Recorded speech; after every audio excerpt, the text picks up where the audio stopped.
I'm Justin Wilk, and this is Objective 3A, Citizenship and the Path to Becoming a Citizen. Now, this is a quick recap, so I do want to just go over some of the slides briefly in case you missed or want to go back over some of the material. Of course, all PowerPoints are available to you up on my School Fusion class page.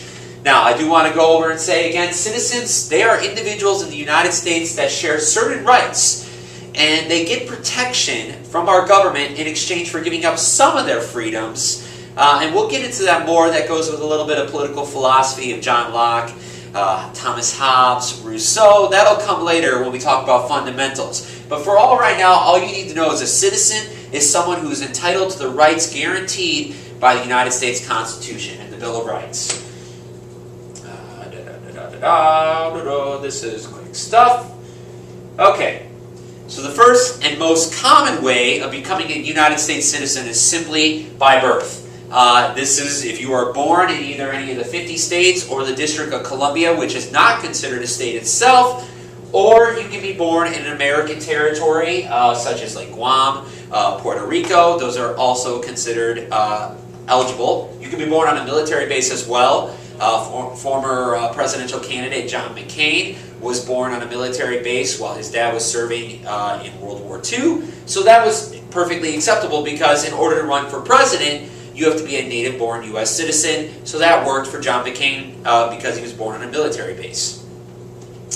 Continuing on, someone might ask, and this is a common question, Mr. Wilk, if your parents are not American citizens, but you are born in the United States, are you considered a citizen? And the answer to that question is simply yes, because you are born in the United States, and that is one of the requirements. We'll get into more about some of the illegal immigration issues where people come over here illegally and then have kids over here, and so that keeps them over here for a period of time. The kids are U.S. citizens, though, even though the parents were illegal.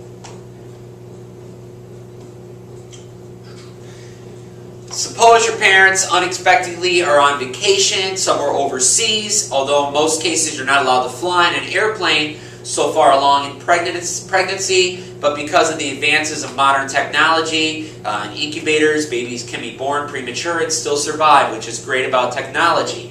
So suppose your parents are overseas and you are born in another country. This is just a visitation. Your parents are doing it as tourists. You are still considered an American citizen. And depending on other country eligibility requirements, they may make you a citizen of their country as well, which is called dual citizenship, and we'll talk about that more too.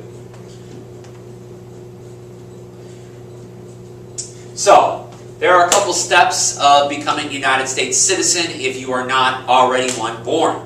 You have to go through what we call the citizenship process, the naturalization process.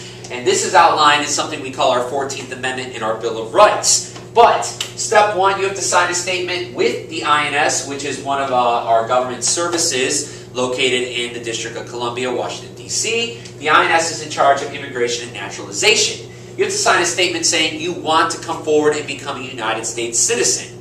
Of course, this is all guaranteed that you came over here legally to begin with. Illegally, that's another situation.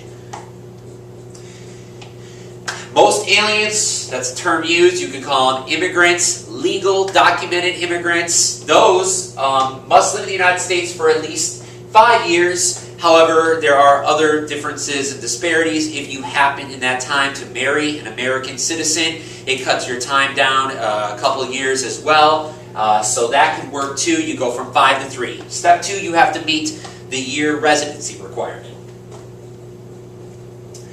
If you've reached the age of 18 and you live in the United States and the state where you want to seek your naturalization for at least 3 months, you may file. So they want to keep you in one particular region. They don't want someone who's kind of a nomad or traveling around state to state. They want to see consistency, that you are working somewhere, that you're employed, you're a productive person to society. That is a big reason why a lot of the states have the requirements there as well.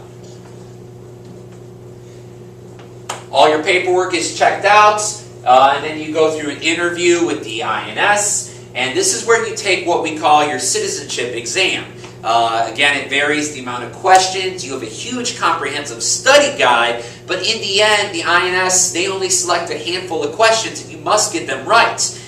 We talked about certain questions and criteria in class, and we'll talk about that more. You must be able to demonstrate that you can read, write, and speak in English. You must pass a United States history citizenship exam, and that's pretty much it. And again, key requirement, you must be able to at least demonstrate some ability to speak, write, or read in English. That's quite an important requirement. The final step, you are approved by the INS, everything checks out, your paperwork's good, your interview goes well, you pass your citizenship test. The last step is you attend a ceremony and take your pledge, pledging to be a U.S. citizen and faithfully abide by the laws of the United States Constitution. I hope this has helped you. Again, this is Objective 3A, the path to citizenship. There are 5 steps. Please remember this. Thank you so much. Goodbye.